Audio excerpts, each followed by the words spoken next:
You walk into the gym. You do a chest press, then curls, then more curls. Legs stay untouched, again for the third week in a row. It feels harmless, it feels like a scheduling choice, but the real answer is far stranger. Skipping leg day for a year does not just leave your legs smaller, it quietly rewires your hormones, your bones, your brain, and even the way blood moves through your entire body. And almost nobody training upper body only has any idea it's happening. Start with the muscle itself. Your quadriceps, hamstrings, and glutes are the largest muscle groups in your body. Large muscles demand large amounts of oxygen and fuel just to stay alive, even at rest.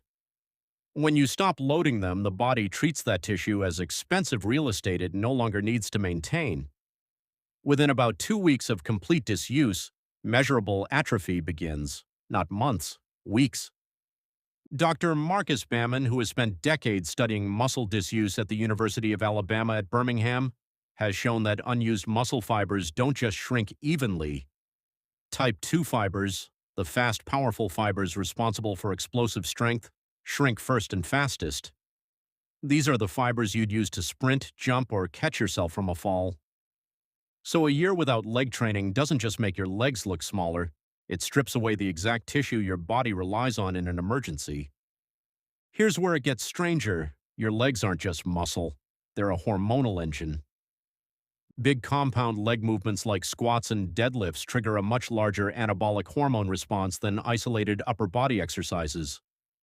The sheer amount of muscle mass being recruited signals the body to release more testosterone and growth hormone into the bloodstream. Skip leg day consistently, and you're not just failing to train your legs, you're quietly dialing down the hormonal signal that helps every other muscle in your body grow too. Think about that for a second. The bicep curls you've been prioritizing may actually be growing slower, specifically because you avoided the exercise that would have helped fuel them. Now go deeper, into the skeleton itself. Bone is living tissue. It responds to mechanical stress the same way muscle does. Weight-bearing movement through the hips, knees, and spine signals bone-building cells called osteoblasts to lay down new bone density. Remove that stress, and the body slowly starts favoring osteoclasts, the cells that break bone down. This isn't dramatic in month 1, but stretch it across a year, and you have measurably reduced bone mineral density in the hips and lower spine, the exact regions responsible for keeping you upright and injury-free as you age. Researchers first understood this cause and effect through an unlikely group of test subjects, astronauts. In microgravity, legs bear no weight at all. NASA studies, including work overseen by exercise physiologist Dr. Kirk English at Johnson Space Center, found astronauts could lose significant bone density and up to 20% of leg muscle mass after just months in orbit, despite in-flight exercise protocols designed specifically to prevent it. Skipping leg day on Earth is a slower, gentler version of the same process. Gravity is still pulling on you.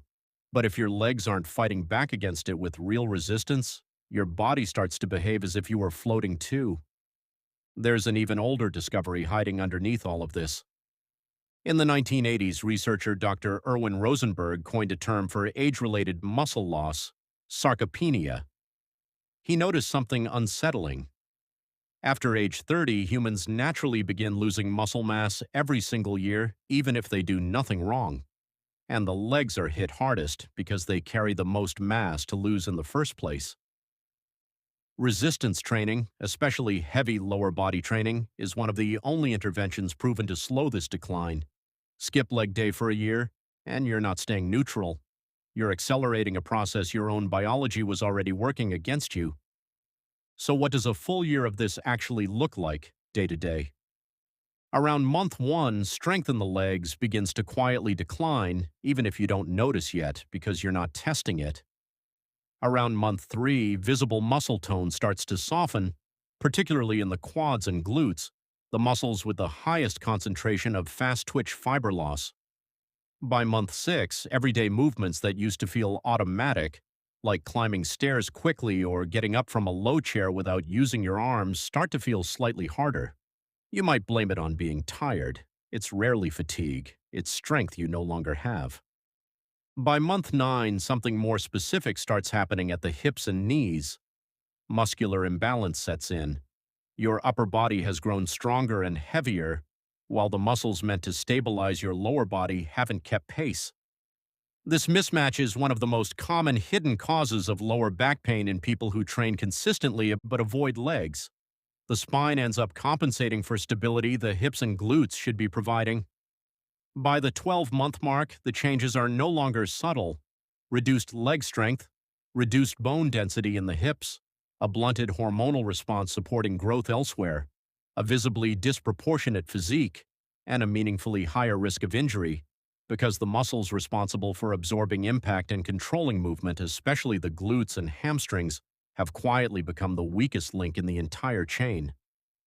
There's one more piece almost nobody talks about, and it lives in the brain. Every time you perform a complex movement like a squat, your nervous system fires a coordinated sequence across dozens of muscles simultaneously.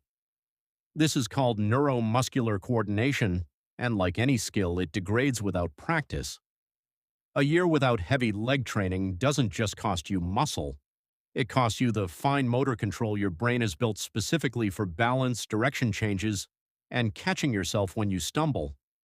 That connection between brain and legs is part of why older adults who fall are so often the ones who stop training their lower body years earlier, long before the fall itself. Which brings the story back to where it started, you standing in the gym, doing another chest press. Skipping legs again because it feels optional. It never was. The muscles you've been avoiding weren't just sitting there waiting for their turn.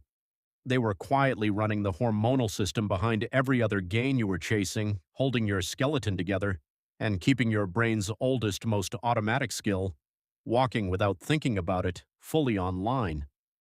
Skip leg day for a year, and you don't just lose your legs, you lose the foundation everything else was standing on.